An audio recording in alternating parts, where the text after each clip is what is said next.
Ақшаны алып шықтың, бір машина алайықшы. Несін, неменеге қызғасыңдар осы машинаға айтшы. Автобуспен жүрген күнің рахат емес па? Өзің ойлашы, бір жерде кетіп баратсың, автобус бұзылып қалса түсесің да, ойланбай екінші автобусқа мінесің. Болмаса таксиге мінесің. Машинаң болса не істейсің? Bir жерде бұзылып қалса жолда қаласың. Жөндейтін адамдар келіп күтем дегенше уақытың өтеді, нервің кетеді.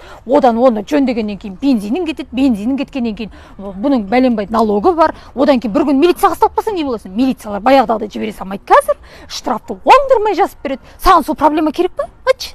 Онда автобус алайыншы дейінші. Ойбай, автобус айда оңай дейсің ба? 40 адамды тасу оңай дейсің ба? 40 түрлі мінез, ішінде біреу төбелеседі, біреу жылайды, біреу күледі, біреу құлайды. Алмай қойыншы.